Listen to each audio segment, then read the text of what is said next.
Welcome, everyone. This is class number 18 of the Ibis Prep July 2024 Florida Bar Exam Interactive Crash Course. And we are so fortunate to have Rebecca here tonight, who's going to teach us all about trusts. And as I introduced to the class, she has passed the Florida Bar, the UBE, and completed a half Ironman. So you couldn't be in better hands than you are tonight.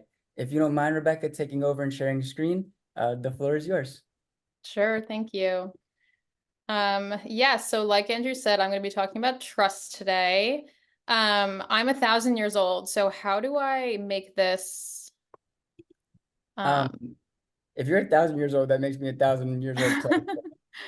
Enter full screen. I got it. Yeah. Oh no, I don't. Whatever. Is this fine? No, we could figure it out. I think if you do slideshow, yeah. And then, Oh, presenter view. Let's see. yeah, that's pretty Oh cool. no, that's Um, weird. Play from start. Yep. yeah. Okay. Got it. Thank you. Okay, like Andrew said, my name is Rebecca. I practice estate planning. I'll be talking to you about Florida trusts. And trusts are going to be tested primarily, like he clarified, via multiple choice. So in my test that I just took on the February 2024 exam, I thankfully had trusts and wills. Seeing that as an estate planner, I was like, yay. But thinking about all the time I spent on business entities, I was kind of beating myself up. Like, why did I spend so much time on that? But again, like Andrew said, you never know. So this I took from Barbary. If you want to follow along and think, okay, well, they tested wills and trust via multiple choice in July of 2023, and they also tested it in February 2024.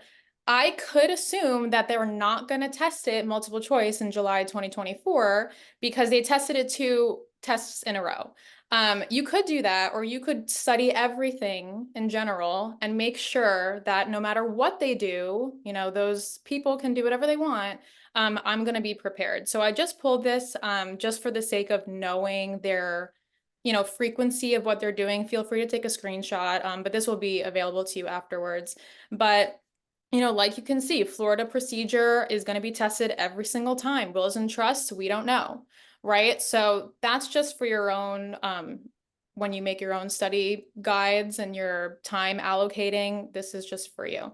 So talking about trusts, there's some Florida distinctions that we'll talk about, but in general, the trusts are going to be the same that you'll see on the UBE if you're taking it, and the same as Florida multiple choice. So the types of trusts that we have, obviously there's a revocable and irrevocable distinction. In Florida, this is super big importance. The default is revocable. So what does this mean? The default is if we don't have any language, if we just see grantor creates a trust, then we're assuming it's revocable, right? Because there's no language indicating that it's irrevocable. So the default is revocable. What language is an irrevocable trust that we're going to look for? It's grantor can't modify, grantor can't revoke, grantor can't terminate, grantor can't amend. So if we see any of those, that's our trigger. Okay, I'm in an irrevocable trust, right? Because we have language that's saying that we are. And I'm going to apply my irrevocable trust rules, and we'll get into those. But just a very big, like, bird's eye view on what a trust is. So in essence, it's a contract, right? So we have a grantor, trustor, settlor, anything that has an OR at the end is the person giving their money away, and they're giving it to a trustee. And the trustee is responsible for distributing that to a beneficiary for their benefit, right? So we have a grantor creating the trust, giving it to a trustee for the benefit of a beneficiary. Something important to think about is that when the grantor, and I'll be using the word grantor, but settlor, trustor, those are interchangeable. So when a grantor gives their property to a trustee, they're relinquishing their rights to it. So the grantor doesn't own, let's say it's $100,000 in a bank account. The grantor doesn't own that $100,000 anymore. The trust owns it. And the trustee has an obligation to distribute it to the beneficiary that the grantor names. And we'll talk about the certain types of discretions that that trustee has to distribute or not. So that's a bird's eye view about what a trust is. But just remember that if you see a question that is like super vague, where, a person's giving money, relinquishing all money to a person B for the benefit of person C, we're going to assume that we're looking at a trust here, right? Because you have to relinquish all your rights to a person for the benefit of someone else. And the beneficiary at the end can also be the grantor in some circumstances, right? So as long as you have another person as a trustee that's not the grantor and the beneficiary, you have a valid trust. What you can't do is if the grantor, trustee, and beneficiary are all the same person, then you get into trouble there. But the grantor can give to a trustee, their friend, for the benefit of themselves, and say, you have to give me my own money or the trust's money now on, annual basis. And that's totally fine, but we're not really going to see a lot of those. It's usually a third person as the beneficiary at the end, right? If I'm going too fast or anything, please just yell out. I can't see the chat bar, by the way. So if you have a question, just start speaking. So that's the difference between revocable and irrevocable. Don't forget the default is revocable. We're also going to talk about charitable trusts. So charitable trusts have a few little distinctions that we can talk about, but the basic idea is grantor gives to a trustee their property for the benefit of a charity. So once we see that charitable beneficiary, then certain charitable legal rules are going to kick in. So we're going to talk about that. We have honorary trusts. You'll maybe see them pop up, but they can be for pets, right? You can have a trust for the benefit of your dog, and then at the dog's death, I give the rest to my friend. You can totally do that. I mean, your friend's going to be kind of pissed off that you made a trust for your dog and not your friend, but that's in Florida. You can have an honorary trust for a pet. Sometimes you'll see honorary trust for a tombstone to prepare and take care of your special tombstone before your death. I don't think you're going to see a lot of them, but just know that honorary trusts are like certain special trusts for pets, right? So I don't think you're going to see a lot of those. But then we have Totten trust accounts, which are bank accounts that are holding trust funds in them. The one thing about a Totten trust is that you'll learn in your Wednesday with Marion, for a Totten trust, if you want to give that away upon your death, you have to be super specific about that Totten trust. So that's just one caveat to think about if you get a question where someone is trying to give their Totten trust away in their will, they have to be super specific. My Totten trust at XYZ bank account, right? I can't just say bank account at XYZ bank, right? And you have more than one bank account there. It has to be super specific. That's like the one little thing I'll see in multiple choice questions about Totten trusts. But in general, think of Totten trust the same way, right? Grantor, trustee, beneficiary. And then discretionary trusts can be in an irrevocable or revocable way. A discretionary trust is really just the trustee has certain language in their trust giving them discretion to give to that beneficiary on an annual basis, on a quarterly basis, right? So that trustee has language in the trust that's telling them what to do. The grantor created this trust and is telling the trustee, I want you to benefit my beneficiary at this time, right? And so we'll see for discretionary trusts, if you have ultimate discretion, right? If the trustee has uncontrolled discretion, the trustee technically doesn't have to distribute ever, right? If the grantor says, trustee, you can use your uncontrolled discretion to distribute to my beneficiary. The trustee can be like, I'm not going to do anything. Certainly that beneficiary can go to the court and be like, hey, you have to give me something. And that can be a whole thing. But we'll look at that when it's in the context of spendthrift provisions about can that trustee distribute to the beneficiary, or can they just say, listen, I have uncontrolled discretion. Maybe I don't. So we'll look at that as well. Are there any questions about the types of trusts that will pop up maybe? I really just think the irrevocable, revocable distinction is pretty important because you'll never know. You may get a question that just says, what type of trust is this, right? And you'll just have to know what it is. That's like pretty basic questions that you may get. When I took the February 2024, there were some convoluted trust questions, like maybe a couple, but the majority of them were super straightforward, like black letter law.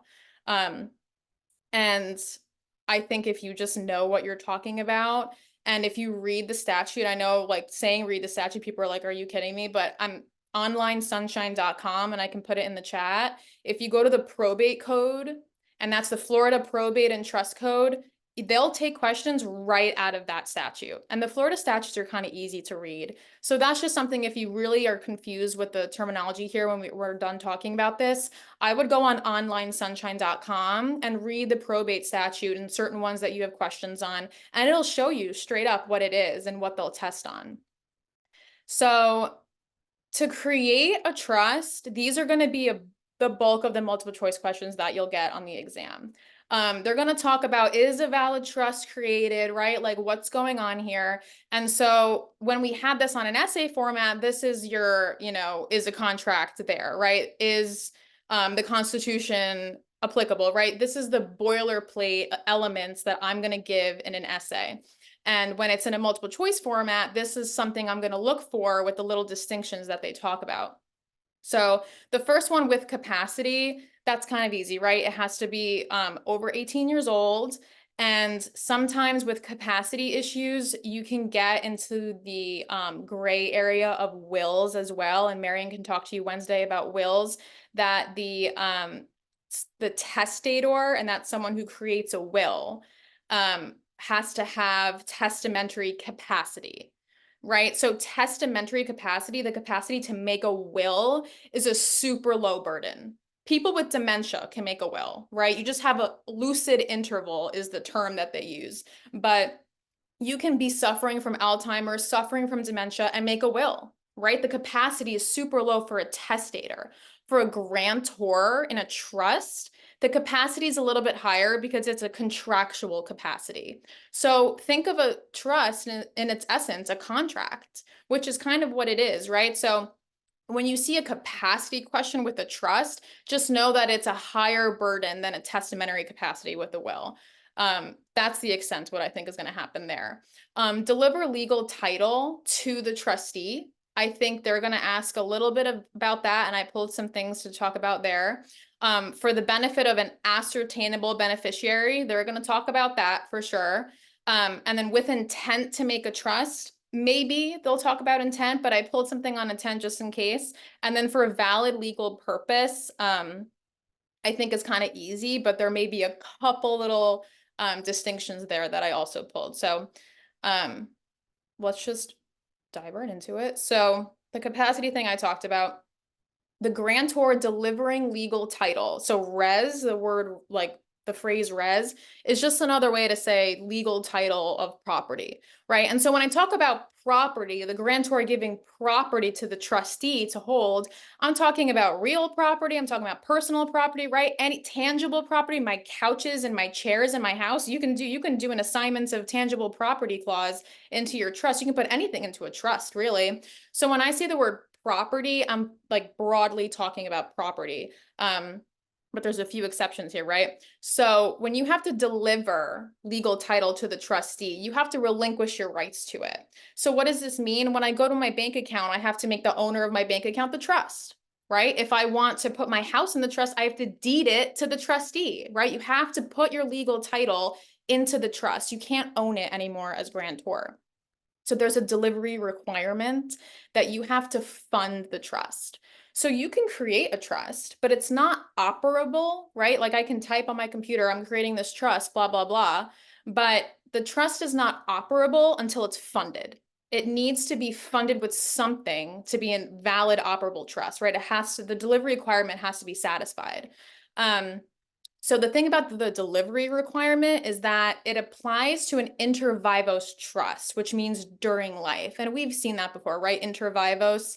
So if the trust is happening during life of the grantor's life, the person who created the trust, then you have to satisfy this delivery requirement. The trustor has to give legal title to the trustee during the grantor's life when he creates this trust. It has to happen or the trust is not valid. So we'll talk about a little distinction here, but if you're funding your inter vivos trust with real property, right? If I'm, like I said, a deed to your house, you have to satisfy statute of frauds.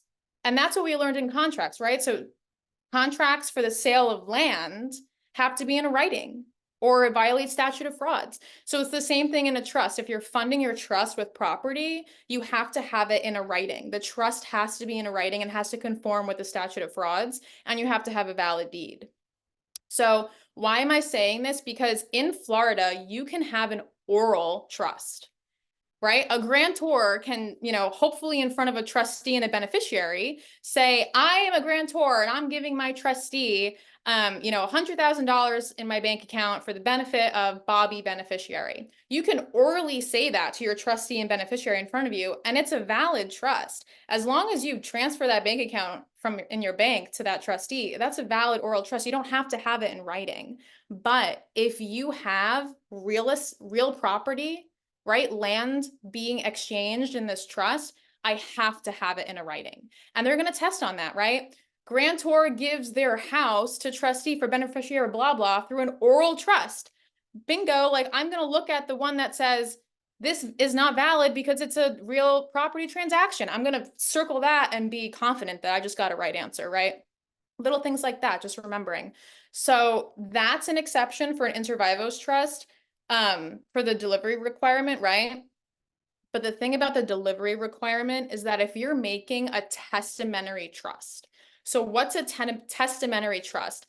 It's a trust that things happen in it upon my death, the grantor, right? So that could be in a will. So don't forget, when I make a will, which is only operable when I die, right? So I can go to an attorney and say, I want a will, and then upon my death, I want all my money to go to my friend. I can put in my will a trust. I can say I want all my money to go to my friend, and my friend's child, who's 2 years old, I want to be held in trust for my friend's child. I can definitely do that in my will. So during my entire life, I have no trust, but in my will, I have a trust that's operable on my death.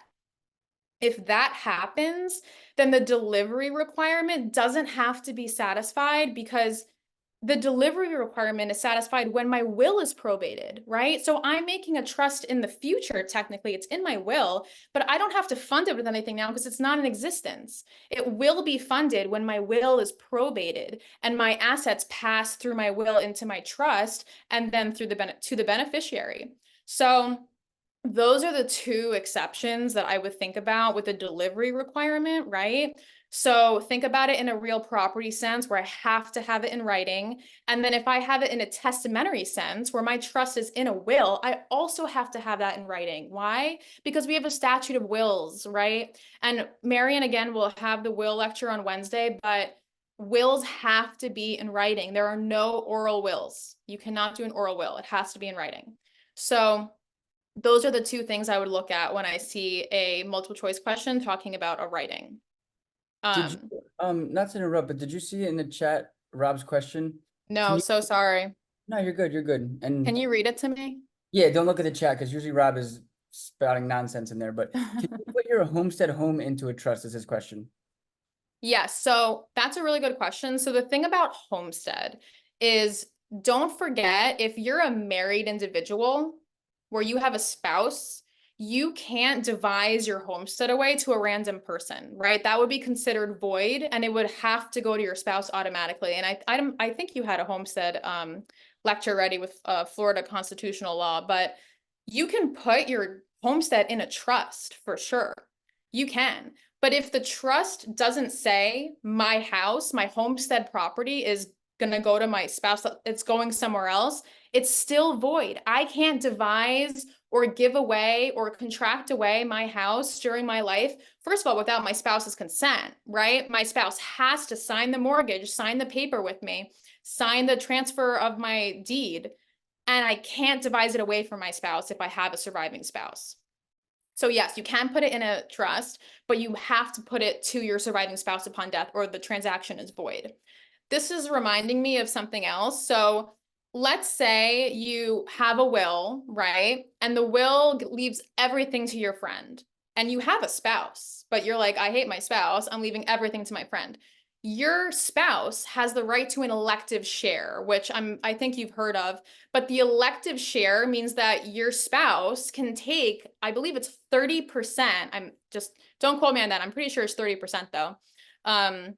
Yeah, that's right. That's right. Andrew's giving me a thumbs up. So your spouse can take 30% of your elective estate. So what does that mean? That means not just the will. Let's say you had a trust, which again, a trust is not a probate asset, right? A trust and a will are two separate things. But your spouse can take an elective share. They can take your trust. They can take your life insurance. They can take your retirement. Your elective estate is much broader than your probate estate. So if I put something in my trust, and let's say I put $1 million in my trust and I gave it to my friend, and I'm like, I don't want my spouse to touch this. My spouse can still, upon my death, my spouse can still take an elective share of that trust because it's broader than the probate, if that makes any sense. And I see the chat is like a little popping off. I'm just gonna keep going. Maybe there's something else that was said in there. Any questions in chat, I'll remind you of. Don't worry. Okay, thank you. Sorry. I just Nothing. can't view it for some reason. So yes, like I said, if there's a will that has a trust in it, it has to be, it doesn't have to have a delivery requirement. It will be funded upon the probate of that will in the future. So you can have in your will a pour over clause, meaning everything in my will is going into this trust, right? It's a pour over. All my assets are pouring over into this trust. You can do that with a living will, a revocable living a revocable living trust, which means during life. You can do that as long as the trust is established before you do the will. So the trust has to happen first, right? The trust is identified in the will, right? The revocable living trust of Rebecca Alessi dated on January 1st, 2024. Right? And the trust is in writing, right? Because we have a testamentary disposition in a will. We know that, right? So if I have those three elements, I can have a valid pour over clause where I can say in my will, I want all my assets to go into the revocable living trust of Rebecca Alessi dated on blah, blah, blah day. As long as all those elements are satisfied, I have a valid pour over clause where I can deliver funds into a unfunded inter vivos trust. So those are little exceptions to think about. Maybe you'll see them on multiple choice. I wouldn't be surprised if you did. So the last thing I have here is delivery is not a requirement with the self-declaration trust. And what does this mean? The grantor is saying, I'm the trustee of property for the benefit of the beneficiary. That's totally fine, right? Like I said, the grantor and the trustee can be the same person. The beneficiary can be some other third person. But technically in this transaction, the grantor and the trustee are the same person. The grantor already owns that, right? So you don't have to technically deliver legal title to yourself, right? Because you are the trustee. So just to clarify, grantor and trustee can be same person for a different beneficiary. Or grantor with a different trustee can be the grantor and the beneficiary are the same, if that makes any sense. So grantor and beneficiary can be the same, and grantor and trustee can be the same. You can't have a grantor that's all three, right? Unless there's other people involved, but only three. You can't do that. So these are little things I put in here. And again, this will be available to you. I'm just going to kind of quickly go over these because I don't know how often they'll come up, but you can't declare yourself a trustee of a debt you owe to someone else. You just can't do that. You can declare yourself trustee of debt that's owed to you, right? So do with that, just kind of memorize that, but just something to look for if someone owes money to someone else and the person who owes money is going to be like, well, I'm declaring myself trustee of the debt that I owe to you. Like, you can't do that, but I can say, listen, you owe me money. So I'm going to be trustee of this money that you owe to me, and I'm going to give it for the beneficiary of someone else, right? If that's like what I want to do. But just look at that little distinction if you see that. Grantor declaring myself trustee of property to be given to me under a will. So if you see this, you're going to say, okay, well, you can't do that. You can't declare yourself trustee. You can't create a trust from a mere expectancy. And what is a will? It's a mere expectancy that you'll get property in the future. Why? Because wills can be revoked. You don't know if that person is going to revoke their will and you won't get anything anymore. So you can't declare yourself property given to me under a will, because the will is only valid when that person dies. So just remember the phrase mere expectancy. It may pop up on like an answer choice, like this is not valid because it's a mere expectancy, right? Like that may come up. And then also promising to give money is like precatory language. You can't really do that either. I promise to give you this title in the future to the money that I want to put in a trust. You can't do that either, right? So just think of those little nuances when we're creating trusts here. But Florida distinction, like bing, bing, bing, you can have a life insurance trust, right? Which is technically a testamentary transfer, right? Because it's happening after death. But you can have a current revocable living trust right now and have a clause in there that says it's going to be funded with life insurance policy, right? And then the life insurance has a beneficiary designation on that's going into that trust. I can do that. And technically this trust is unfunded now, but it will be funded with my life insurance when I die. That's fine in Florida. They have a statute on that. So you can fund, right, unfunded revocable trust during life with life insurance proceeds, pension benefits, other death benefits. And just think about it this way. You can't create a trust unless it's in your will when you die. So create one now and fund it with these death benefits so that you know it's in existence before you die.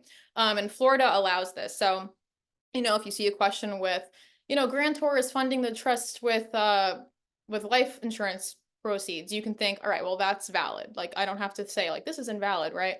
So just a little exception there. And then they'll probably ask something about this. Like I see them doing it if they do test trusts, but you don't have to specify, my trustee Andrew or my trustee Tim, right? Because they always do T trustee and then B beneficiary. So you don't have to name someone. They can just say, I'm the grantor, typing it, right? Grantor gives, $100,000 to trustee for the benefit of Bobby. If you don't have a trust named in your instrument, that's totally fine. You just go to the court and the court will put a trustee in that place, right? They'll appoint somebody. So don't pick an answer choice that says the trust is not valid because there's no trustee named. That's the wrong answer. You could have a trustee appointed by the court. You don't have to name someone in your trust, a specific person. So that's what I think they're going to do. The trust is not valid because the trustee was not named. Like I see them doing something like that and you'll know, like, listen, I know that's wrong. For the benefit of ascertainable beneficiaries. This is something that is easily testable, right? Because they can just put a bunch of language down and try and confuse people. But when I think about ascertainable beneficiaries, I think of who can I name? Who do I know by either name or class, right? So grantor creates trust for the benefit of grantor's friends. How are we supposed to know who's grantor's friends? Compare this with benefit for, and it's the third one, benefit for immediate family. Well, we do know who immediate family is, right? We have the intestacy statute, right? So when you die intestate, you have certain relatives that are your immediate family that get your estate. So if I'm saying that I'm giving it to my immediate family, those are ascertainable beneficiaries because I know who's an immediate family. If I'm saying grantor's friends, those are not ascertainable because we don't know. We don't know who the friends are. But I say compare this with if you have a trust agreement saying grantor's friends and the trustee has discretion to choose who my friends are, that's valid, right? You're giving the trustee discretion to create ascertainable beneficiaries. That's a valid trust. Grantor creates trust for high school football team. We know who's on the high school football team, right? I should have said, Oakland High School here. But we know who are members of that high school, right? Of that high school football team. Those are ascertainable beneficiaries. And you can also say grantor creates trust for someone's children, even though X has no children at this current moment, right? And so they may have children in the future. So you can always have a trust that's going to say, I'm going to create a trust for their children when they have children, right? If I have a daughter and I'm going to say, I'm going to create a trust for my daughter when my daughter has children, right? My grandchildren, If my daughter does have children, I have grandchildren, a trust will be formed for them. If she doesn't, if she dies without having any children, it's a resulting trust to my estate, because it is technically a failed trust that reverts back, resulting trust to my estate. And the resulting trust and constructive trust are two little distinctions that I talk about a little bit later. But just to remember that if there's like a failure in beneficiary, or there's just like a failed provision that we hoped it worked, but it didn't work, that's just going to be a resulting trust back to the grantor's estate, right? So the money is not going to be in a valid trust. The money is just going to be given to my estate. So just remember what that is, right? A resulting trust. And so we have intent to make a trust, right? And these are still all the elements we're talking about a valid trust, right? So grantor does not have to expressly say the word trust. And this is maybe going to be popping up for benefit, for holding, for managing. Those are all languages for trust, right? I mean, this is kind of easy. Precatory language is invalid. Yep, like I said, you can't hope that someone uses the money to benefit someone else. You have to give the trustee a legal duty. You have to give that trustee rules to abide by in the trust agreement, right? And this will kind of pop up with charitable trusts as well. And we'll see it there, but the trustee has to have, some type of obligation to pay money to the beneficiary, right? So just look out for, Gary Grantors gives money to the trustee and says, I hope that you use this for the benefit of my son. You're going to say that's not a valid trust, right? That's precatory language. So that's just something to think about too. Valid legal purpose sounds like easy, right? Like valid legal purpose, as long as it's not illegal, right? As long as it's not, impossible to do. And think of like a contract, right? What are our contract defenses, right? Impossibility, impracticability, infancy, right? Whatever those, it's kind of a similar sense of thinking, valid legal purpose. So like a contract, right? Similar to that, if you say, I'm creating a trust for the benefit of Y, as long as she does not marry, why is that against public policy? Because we hate when people try to restrain our First Amendment rights, right? Our core valued rights, the right to marry.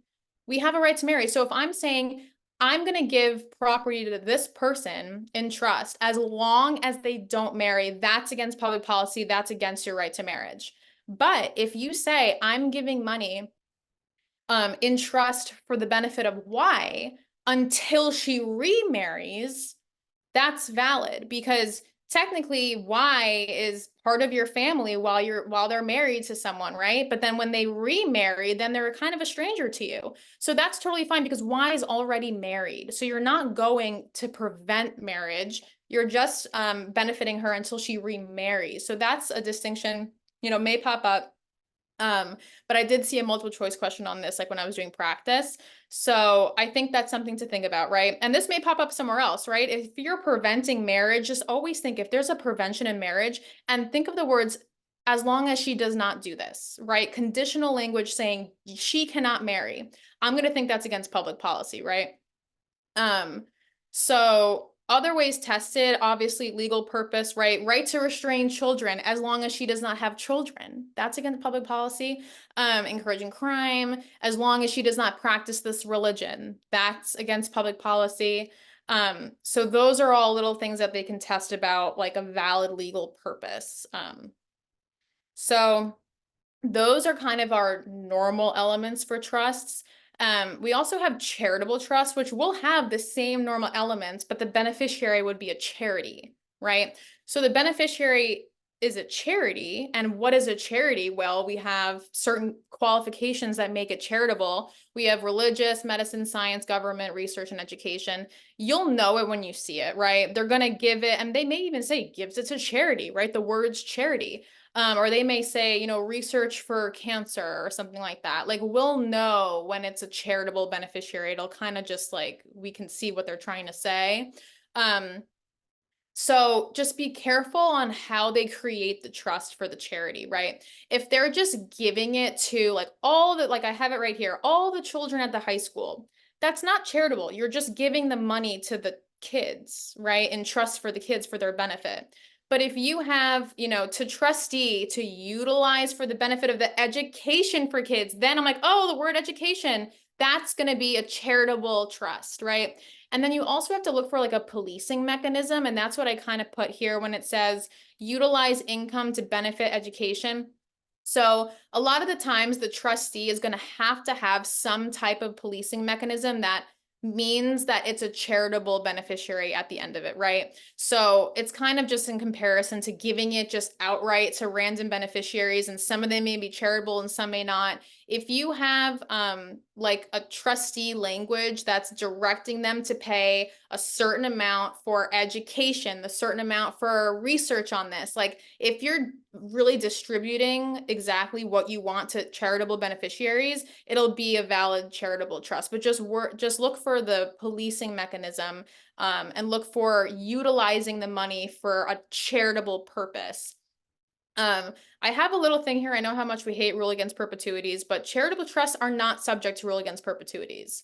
And I'm not going to get into a whole lecture on rule against perpetuities, but must vest lives in being, and Florida changed it. Now it's 1,000 years, right? So when are we going to see this pop up? And by the way, like just make it forever. Like what's 1,000 years? But when is this going to pop up? When you see a charitable thing happening in your prompt, and one of the questions says, well, it's an invalid trust because the charitable trust violates the rule against perpetuities. If I see that, I'm like, I know that charitable trusts don't apply to the rule against perpetuities. I'm crossing that one out. I know that's wrong, right? So just little things like that. I know some of this may be like just repetitive, but think of it in an answer format. If you see an answer that's obviously something wrong, you just crossed out something. And if you cross out another thing, that's 50% that you got out of the way. And then you have more of option that you're going to get the right answer, right? So charitable trusts may have indefinite beneficiaries, right? And that's what we know with, giving it to Sloan Cancer Research, right? That's an entity that's going to get this charitable bequest. But what if you say, all children with the last name, a crazy last name like Uzbekistan, right? That's not charitable because there's probably 0 to 1 kid with the name of that Uzbekistan. That's going to go to one beneficiary. Can I ask you something about Sure. Uzbekistan? Isn't that a country in Europe or like the Middle East? I'm gonna go with yes. No, I'm just kidding. It has nothing to do with that. Alexa had a question from the chat. I just want to interrupt you. Sure. So I'm assuming if a trust has a purpose against public policy, it fails. What happens then? I may have missed this, you hitting this, but it seems counterintuitive if it destroys the distribution because of being against public policy.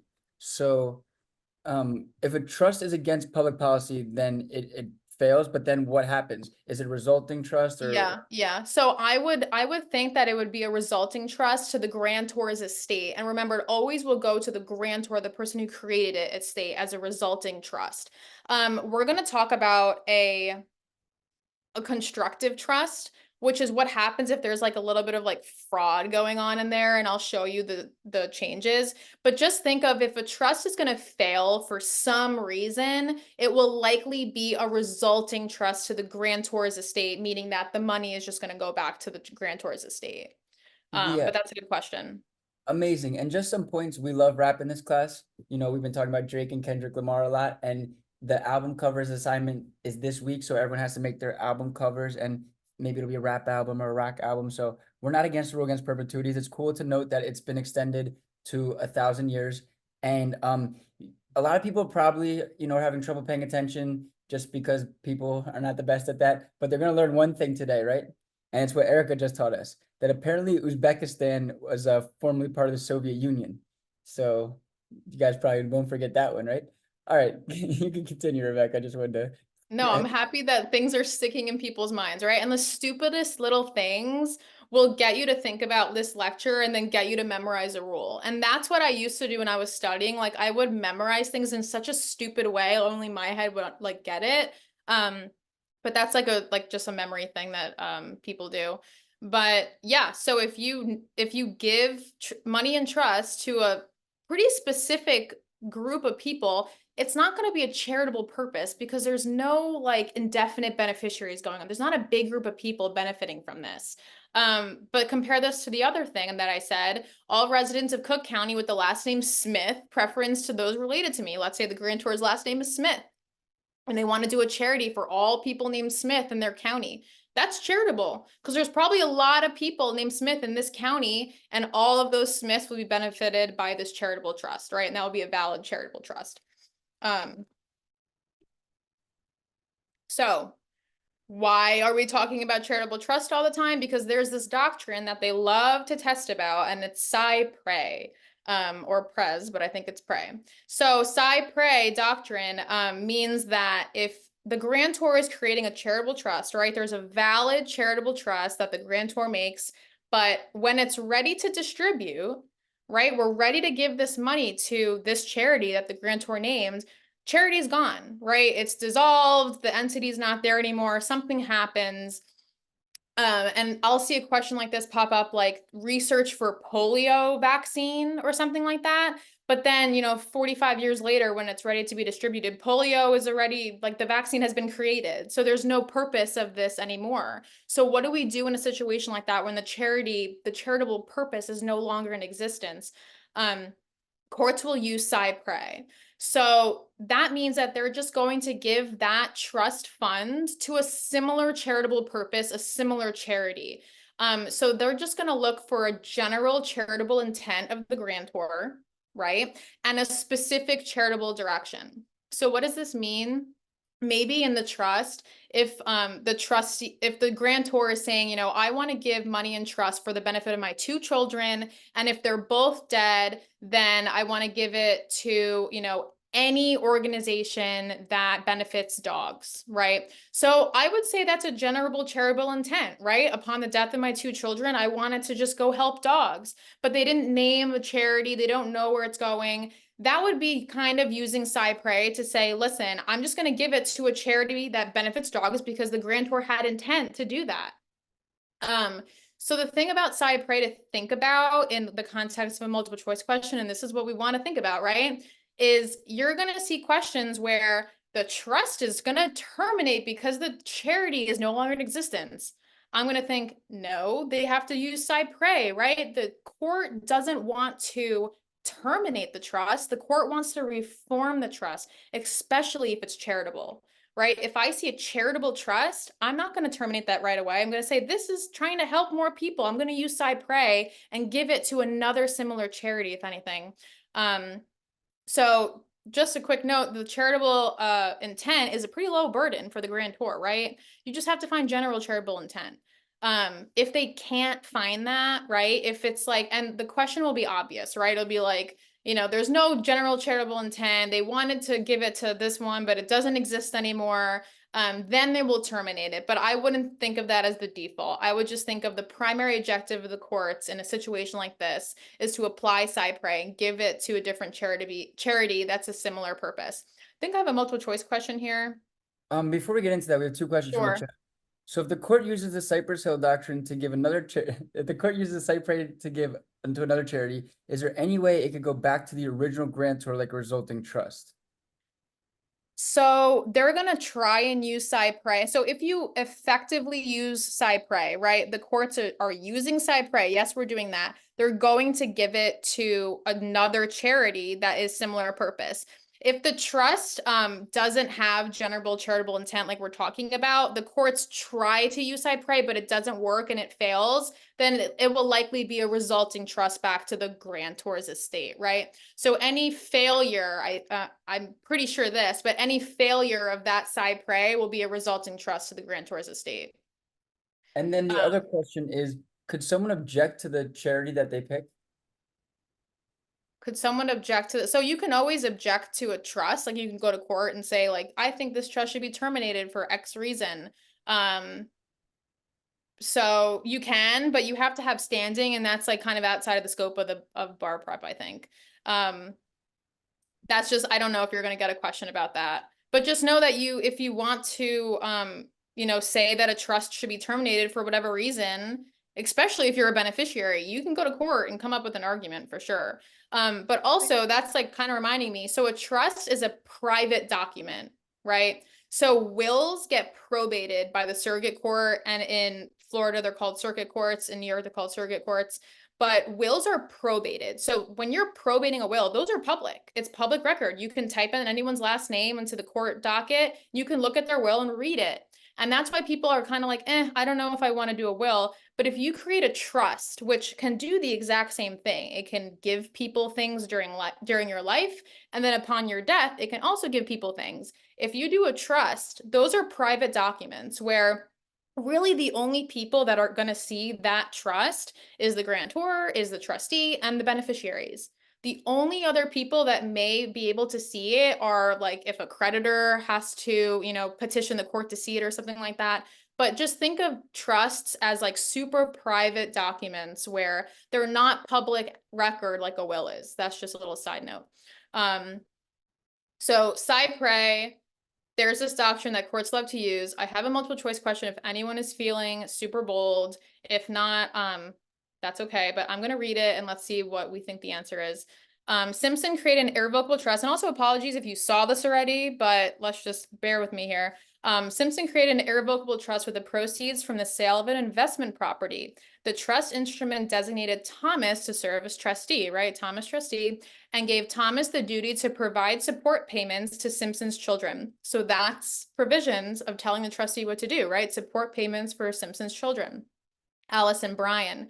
The trust instrument further provided that upon Simpson's death, the remaining assets in trust were to be distributed equally to Alice, Brian, and Bright Futures, right? A nonprofit organization dedicated to promoting youth sports. And it can't get more obvious than that, right? So is this a charitable organization? Well, the multiple choice question, and this is a Florida bar multiple choice question, by the way, told us what it is. It's a nonprofit organization dedicated to promoting youth sports. That's as obvious as it's going to get. I'm in a charitable trust here, right? Simpson died 10 years later. Of course he did. 1 year before he died, Bright Futures ceased operations. What am I going to be asked of here, right? This is what I'm thinking in my head when I'm reading this multiple choice question. Because lack of funding. Alice, Brian, and Thomas cannot agree on how to distribute the trust's remaining assets. Which is correct? So A says because Bright Futures no longer exists, Alice and Brian each must receive 1/2 share of trust assets. B, because Bright Futures no longer exists, the terms of the trust fails and its share of the trust assets passes to Simpson's heirs outside the trust. C, because Bright Futures no longer exists, Alice and Brian can modify the terms of the trust and select another charity regardless of whether Thomas agrees. Or D, because Bright Future no longer exists, the court may apply the doctrine of SPre to modify the trust. Does anyone want to just shout out and tell me what they think? Because I can't see hands. D. Or the chat. D. Definitely D. D as in dog is what I heard, and that is correct. So why is it correct? Can we go through all the questions, answers, and why they're wrong? So why is A wrong? They don't get to split just because the charity is no longer in existence doesn't mean that they just get to split 50% each. There's still a third that is now allocated to a different trust. Totally. I'm sorry, different charity, excuse me. Exactly. That's great. So why is B wrong? The terms of the trust fails and the share of the trust assets pass to the heirs outside the trust. Why is B wrong?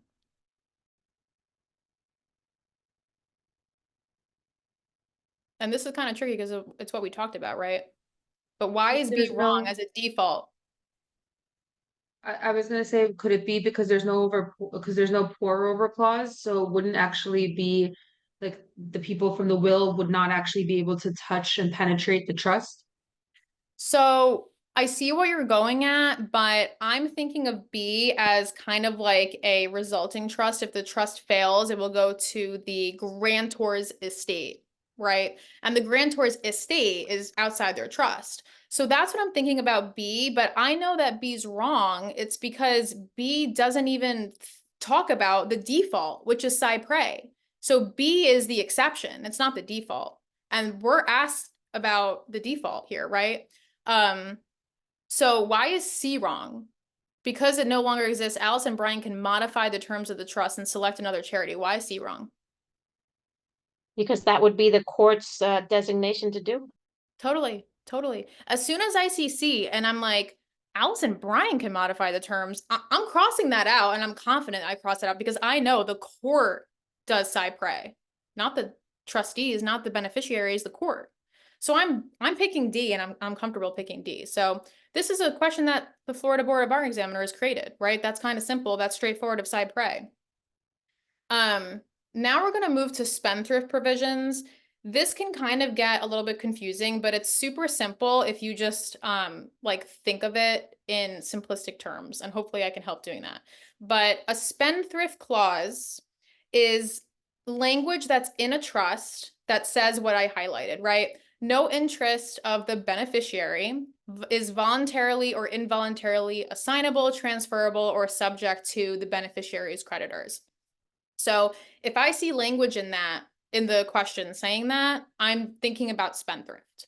So the question may say, trust had a valid spendthrift clause, or it may not say that, and it will just give me this language, but I'll know that's a spendthrift, right? So just think about how they're going to test it. So creditor of X cannot force the trustee to pay X. However, creditor can levy, once payment once it's distributed to X.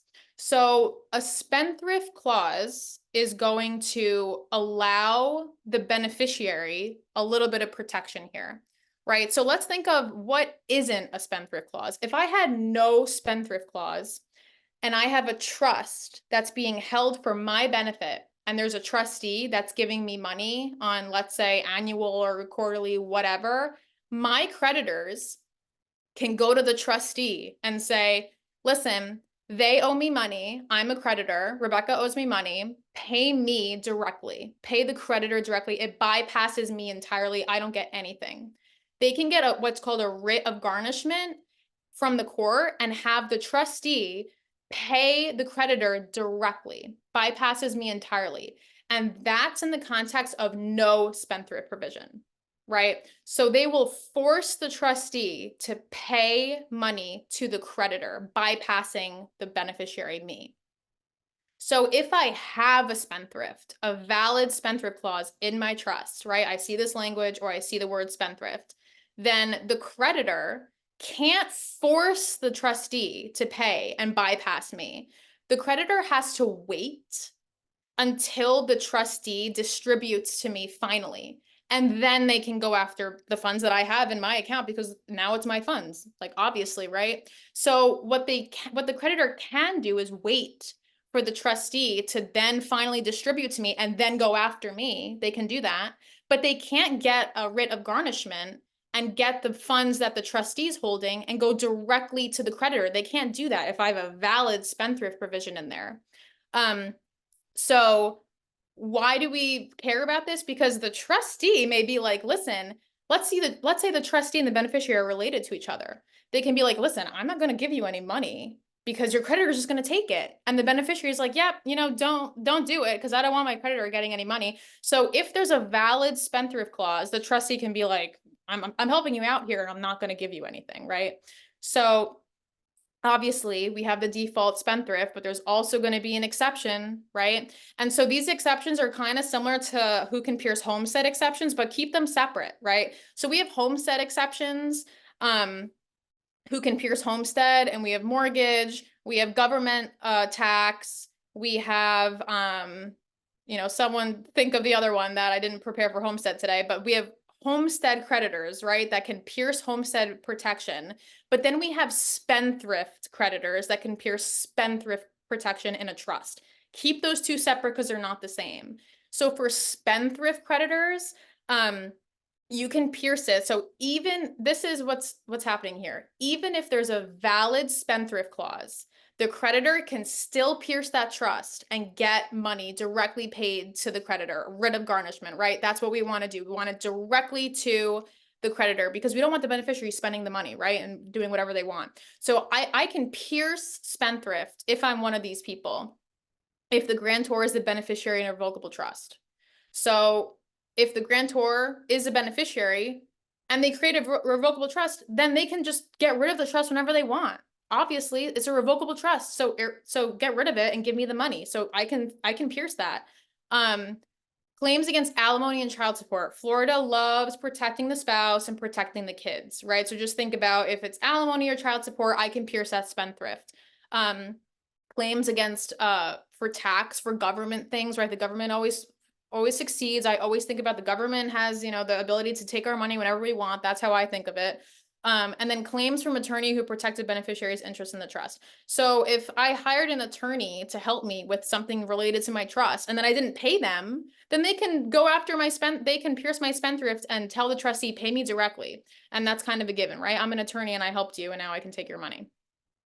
So just think of a spendthrift clause as, if I see this language, I know I'm in spendthrift, I know that the creditor cannot force, they can only wait, and then there are exceptions. That's what I'm thinking. So I have another one. This is hopefully a little bit quicker here.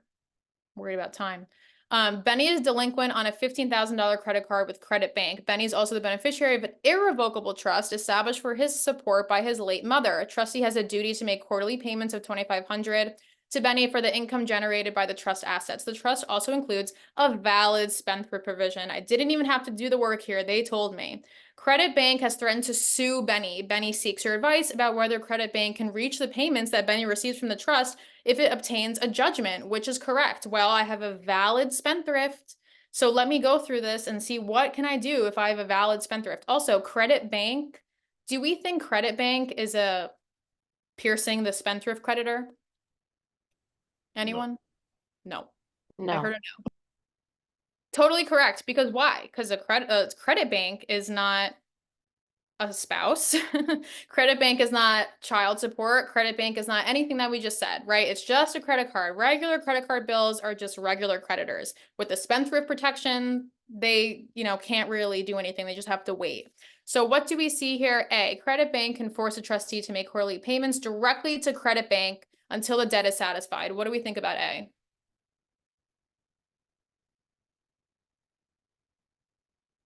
I don't like Directly to credit bank. No. A sucks. That's exactly what I said they can't do, right? They can't get rid of garnishment if it has a valid spendthrift clause. They can't get directly payment to the creditor. So what about B? Credit bank can reach payments from the trust only after the trustee has distributed them. That Correct. sounds good to me. I'm gonna keep Yeah. that one, you know, I think it's right.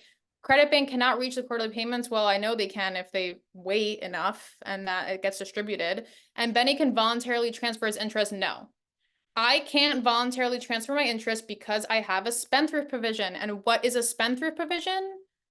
If I can go back here successfully, no interest of X is voluntarily or involuntarily assignable, transferable, or subject to the creditors. So if it says that he can voluntarily transfer his interest, I know that's wrong because there's a spendthrift provision. You can't voluntarily transfer your interest with a spendthrift provision.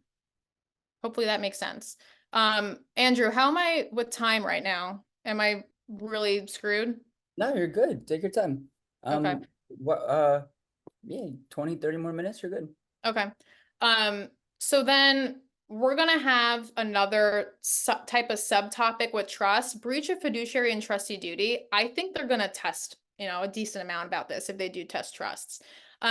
Because there's a little bit of nuances and there's, you know, arguments on either side that I guess you could make, but there are pretty basic principles that we can memorize, where if I see a breach of fiduciary duty, I'm going to be comfortable picking a certain answer because I know there's just so much black letter law that they can test me on. And if I know it, then I'm fine, right? So the trustee is a fiduciary, right? And when we learn about agency relationship and business entities, right, there's a fiduciary duty between partners. There's a fiduciary duty between a trustee and a beneficiary.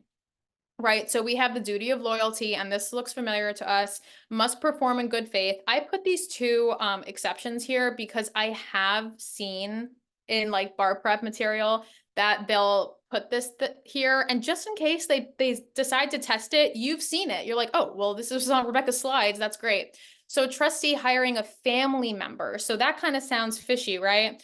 For professional services, is a rebuttable presumption that they breach the duty of loyalty. So what is the duty of loyalty? Where you can't act in bad faith against the trust. If you're hiring a family member, that's creating a rebuttable presumption. It's a rebuttable presumption. It can be rebutted, right? But it's creating a rebuttable presumption that they breach that duty of loyalty. So just think of breaching rebuttable presumption, breaching a duty by hiring a family member. If a trustee sells property to a family member, self-dealing, and that's kind of within, I'm giving, property to my family member, it's voidable per se, right? So that transaction is voidable per se. And I don't really have to prove anything else because it's voidable per se. And those are, just distinctions to keep in mind. The trustee also has a duty to invest prudently.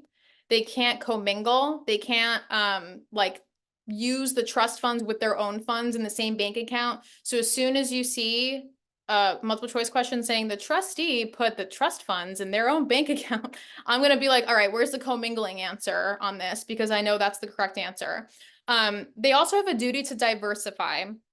So the thing about duty to diversify is, like all financial advisors, you need like a diversified portfolio, right? You need a couple stocks and a bunch of things that if one of them tanks, you have a lot of other ones that give you money. So just think of a duty to diversify as if I saw a question where the trustee put 90% of stock into a really sketchy European company, I'm going to say, well, they didn't diversify, right? That's a breach of fiduciary duty.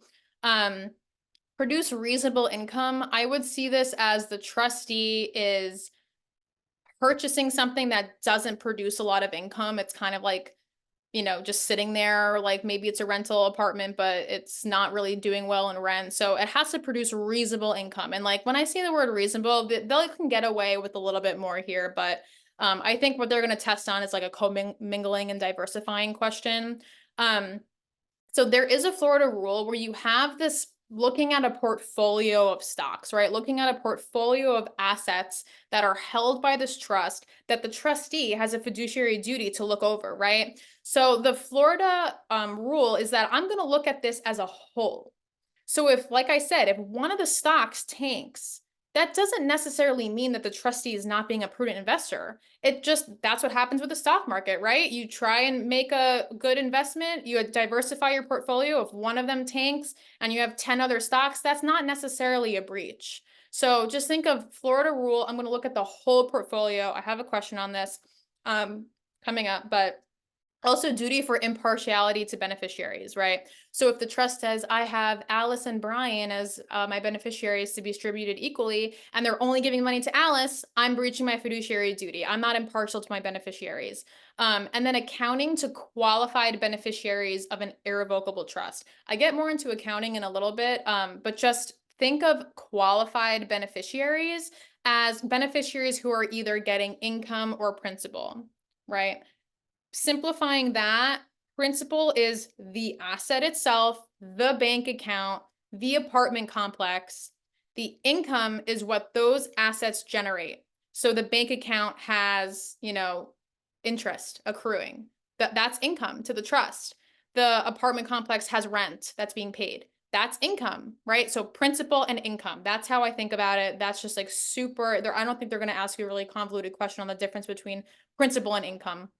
But just think of it like that. So there are principal beneficiaries and there are income beneficiaries, and those are qualified beneficiaries that have certain rights to the trust, like a right to receive an accounting if it's an irrevocable trust. So just think of accounting to qualified beneficiaries of an irrevocable trust. Another Florida rule is the co-trustees. If there's more than one trustee named, they have to act unanimously. Together, all of them. One of them can't be on the outs. All of them have to act together for it to be a valid transaction, whatever they decide to do. There's three trustees, two of them agree to something and one of them doesn't agree. That's not a valid transaction. All of them have to act unanimously. Trustees can delegate. Trustees can hire counsel. Trustees can hire financial advisors.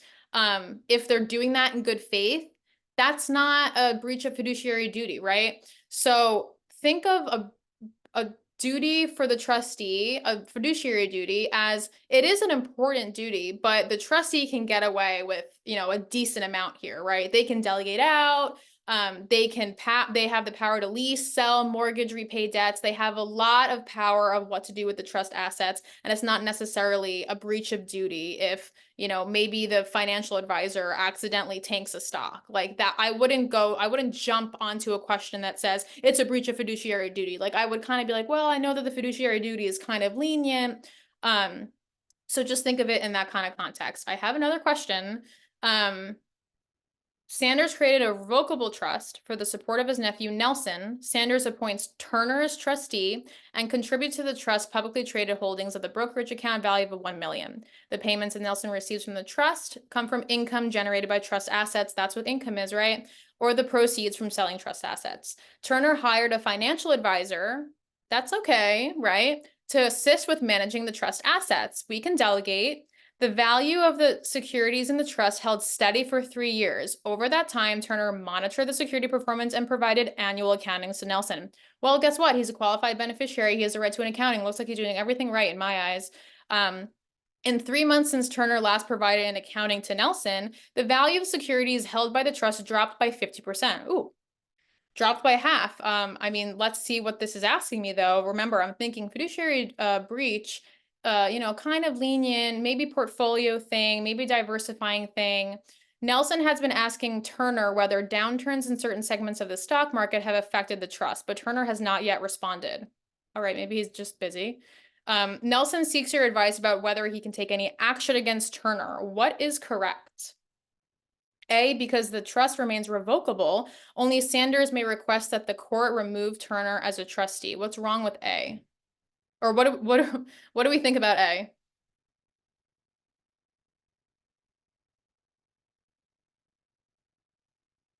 I don't see it justified to get rid of him just because something like this happened. I mean, it's a big number, but I don't see that as justification. I like that reasoning for sure.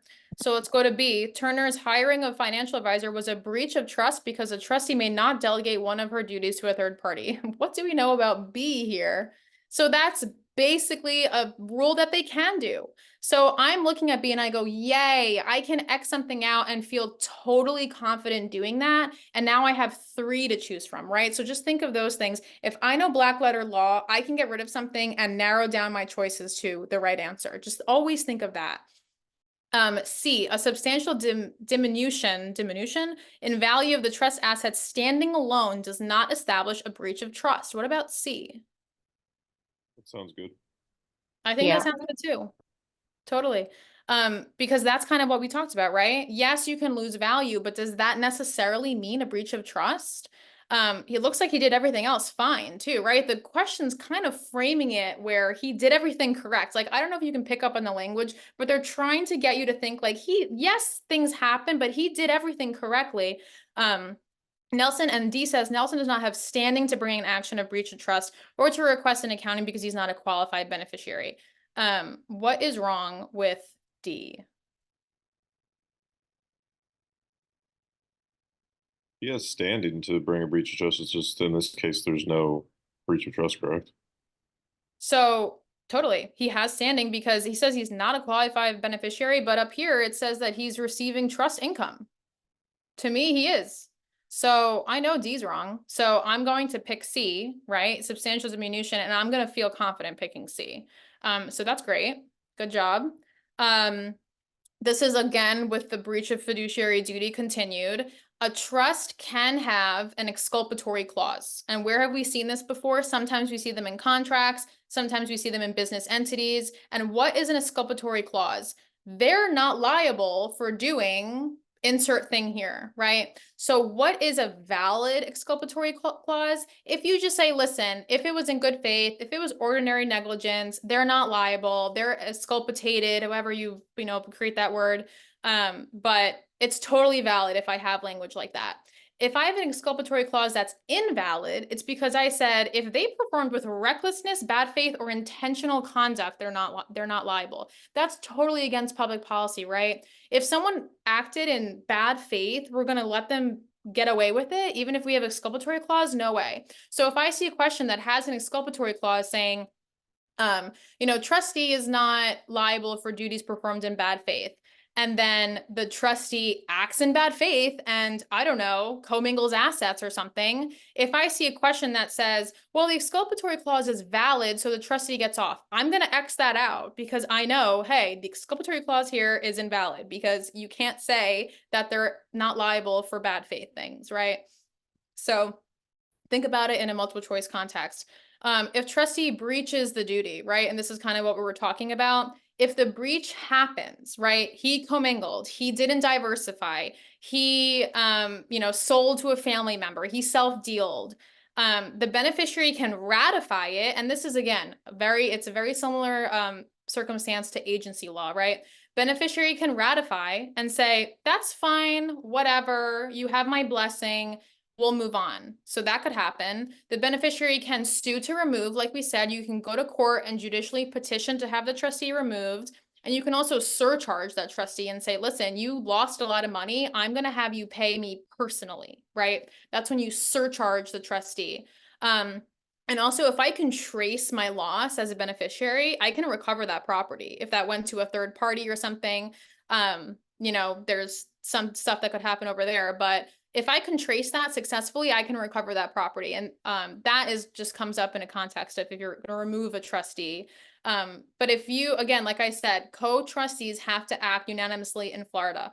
That is a Florida rule. Unanimously is the default. You can always put in your trust, I direct my trustees to act independently. The grantor can totally do that. But just remember, the default, if there's no language saying that, then they have to act unanimously. Don't forget, the default rules are the default rules, but you can always draft around them.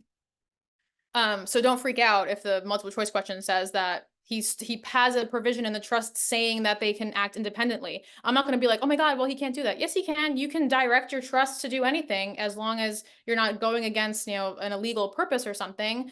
You can draft around the default rules. So if you have multiple trustees, they're judged independently. And what does this mean? If you have two trustees and one of them is really good and does what they're supposed to, and one of them, commingled assets, then that bad trustee is going to be sued for fiduciary duty. The trustee that didn't do anything is not. The trustee also can't know about it, right? And didn't, if the trustee knew about what's going on and didn't use reasonable care to prevent that from happening, they can still be liable. So we're talking about the good trustee having no idea, no knowledge, no participation in what's going on. They're innocent. As soon as you see the participation about acknowledging what happened and failing to take reasonable care, as long as if you see neglecting to redress injury, like certain facts that go around there, I'm thinking, all right, they're both going to be removed, right? Or I don't have to judge independently here. They all did something wrong. So just think about that in the context, right? There's certain things that could happen when you have more than one trustee. Someone can do something bad and someone doesn't.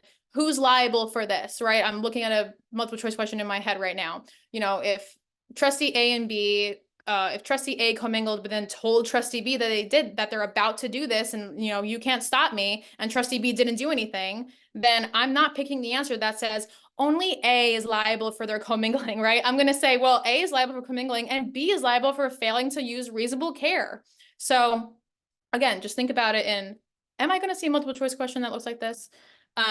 So then I have the accounting slide. I don't know if you're going to get too many questions about accounting, but if you do, then if a trustee gets a reasonable request from a qualified beneficiary, and what's a qualified beneficiary? Someone who has income payments or principal payments, right? Someone who just benefits from the trust, right? And what's not a qualified beneficiary? So without getting too much into it, because it can get a little confusing, a non-qualified beneficiary would be like the remainder after, like, to a class of people that aren't getting their interest yet because there's living beneficiaries now, if that makes any sense.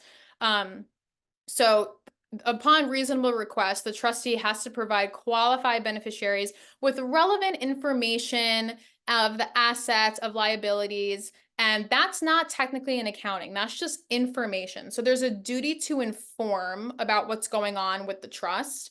And then I have here that the trustee has to give, 60 days notice to the beneficiaries that they're now the trustee, if now they're starting to act.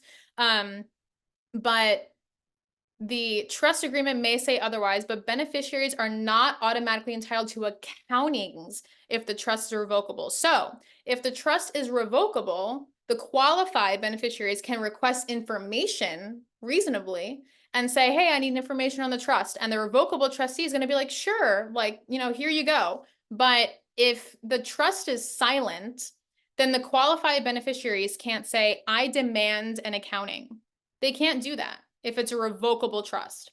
If it's an irrevocable trust, then the beneficiaries have a right to receive annual accountings. They have to receive annual accountings. So this is the difference between irrevocable and revocable. If I have an irrevocable trust, the beneficiaries have a right to receive annual accountings, and then upon reasonable request, they can also get information on the trust. So there's information and accounting that's separate.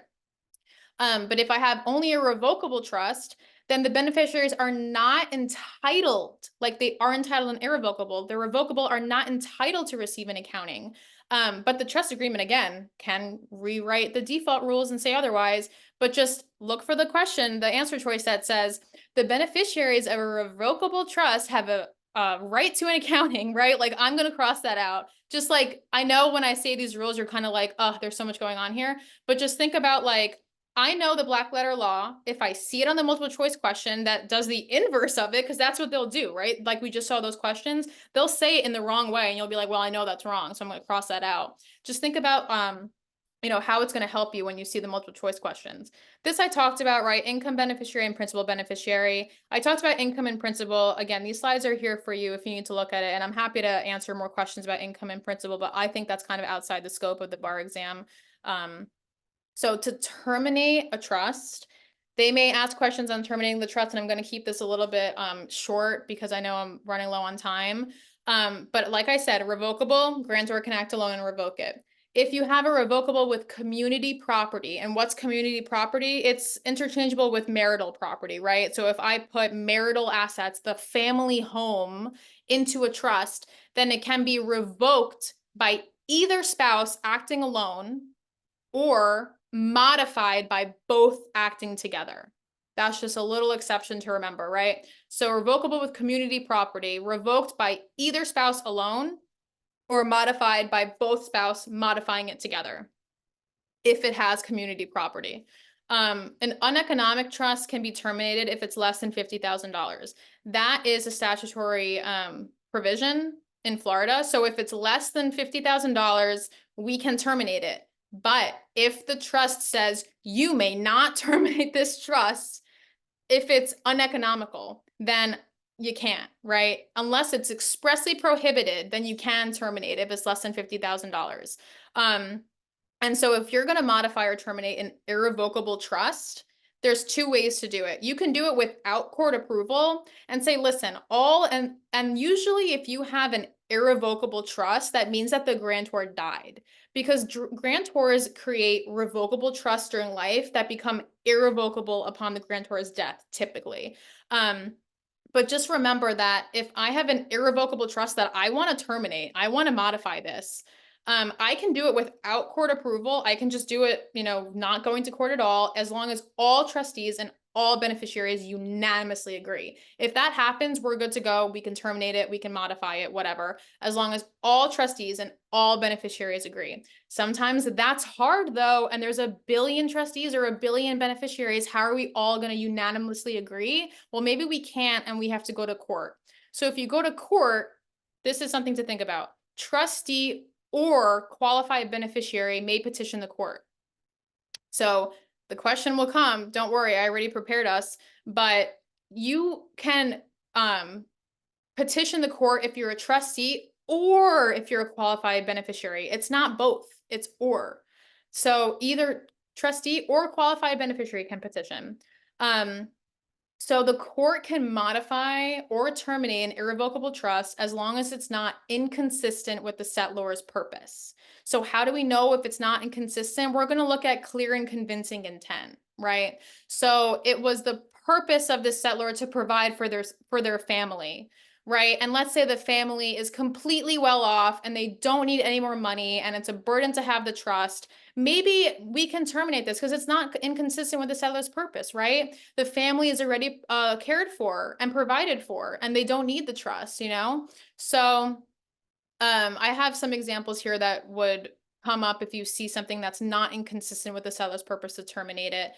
Court may consider trust language expressly prohibiting modification and termination or spendthrift provision, but these are just factors. So if the irrevocable trust has language that prohibits modifying, saying you cannot modify this, you can't go to court and modify this, or has a spendthrift provision, which we know cannot assign involuntary or voluntarily their interest, the court can consider it if it's in the context of not inconsistent with settlor's purpose to terminate it. So if the beneficiaries or trustee is petitioning the court to have it terminated because the trust is not, the termination of the trust is not inconsistent with the settlor's purpose, so we should do this, then the court is going to look at these languages only as factors. Maybe this sways my opinion, maybe it doesn't, but they're just factors. Compare this with a trustee or beneficiary petitioning the court to terminate the trust if it's in the best interest of the beneficiaries. If this is the case, then the court is going to see, oh my God, this trust has a provision that says you cannot go to court and modify or terminate this. Then the court will not terminate it, even if it's in the best interest of the beneficiaries. Why? Because the trustor said, I know what's in the best interest of my beneficiaries, and you cannot terminate this by going to court. I expressly prohibit it. Then you can't terminate it if you're bringing it in the context of not in the best interest of the beneficiaries. And I have the statutes up here because there's one statute that tells you what to do if you're bringing it because it's not inconsistent with settlor's purpose, bringing the petition to terminate, that is. And then I have another statute that's talking about bringing a petition to terminate if it's in the best interest of the beneficiaries. So if I'm losing on the best interest of beneficiaries part, where I'm trying to terminate this trust, but it has language where I can't terminate it going to court because I'm bringing it in the context of a best interest thing, then maybe I can bring it in the context of a non-inconsistent with the purpose thing. That's a little bit more easy to terminate it because the factor test is being applied and it's not the, if the language says I can't do it, I definitely can't do it. Hopefully that's not confusing, but I'm happy to answer any questions about this. Maybe if you just like took a second to look at these statutes, I know it's going to be like, you got to read the statute, but it'll lay out what they have to do in these two contexts. I personally read the probate code when I studied for the Florida bar. Maybe that makes me crazy, but it helped because again, the multiple choice questions are taken from the statute. I'm telling you, like sometimes they'll just be black letter law about the statute. Same goes with criminal procedure, civil procedure, and business entities. They'll take it from the statute. Onlinesunshine.com, I really recommend it. Very quickly, semi-secret and secret trust. This is the last slide, I think. I think it is. Semi-secret, just think of it as it was an attempt, like we're talking, right? An attempt to make a trust, but it failed, right? I didn't name a beneficiary. I forgot. I didn't do this. I really tried to make a trust, but it failed. I'm going to have a resulting trust to my estate. Trust fails and I have a resulting trust to my estate. Just think of semi-secret, tried but I failed, resulting trust. If I have a secret trust, then, and if I'm being animated, then this is how I think of it in my head. But if I have a secret trust, then I have extrinsic evidence that's kind of like, oh my God, was this a fraudulent conveyance? Like someone said to the grantor, like, oh, don't put that money in trust for beneficiaries. She stole from you or something like that, right? Then maybe we have evidence outside that this is not what the grantor intended for this to happen, right? So if the gift was made, and these are both contexts in a will. So the gift was made, intended for the beneficiary to be held in trust, but we actually have evidence that it's not supposed to be this way. This is not what the grantor intended. Then it will have a constructive trust for the intended beneficiary. So always think, if I have a constructive trust, And these are both equitable remedies in court, right? So if I have a resulting or constructive trust, that's an equitable remedy because the court is just trying to remedy the situation equitably. So if I have a constructive trust that's based off like kind of like a fraudulent thing where we have evidence that this is not within the intent because something happened here, then I'm going to make a constructive trust that's going to the intended beneficiary. So what's the difference? A constructive trust is going to the right person that was supposed to get it in the first place, the intended beneficiary. The resulting trust is just reverting back to the grantor's estate. Oops, trust failed, no problem. Just revert back to the grantor's estate like nothing happened. Constructive trust is like, you messed up. I'm putting that in trust for the intended beneficiary and what the grantor intended to do. That's a constructive trust. So maybe that helps a little bit with memorizing. That's the end of my lecture. Hopefully I didn't go over, but again, if you have questions, I really, really, really recommend that you just send me an email or text me. I don't care at all. I know it's coming down to the wire here. July is right around the corner. I was in your shoes last year and I get it. Like, it's hard. You're making sacrifices every day, but if you just stick with the time and you just trust the process and you do what you got to do, you'll come out on the other end and be like, thank God that's over with, right? That's what we want to think. Thank God I never have to do that again. So let's just have good vibes for the rest of the month and next month. I appreciate everyone's time. Please reach out if you have questions, and thank you for having me. Thank you so much. That was amazing. I'm gonna go ahead Thank and you. stop.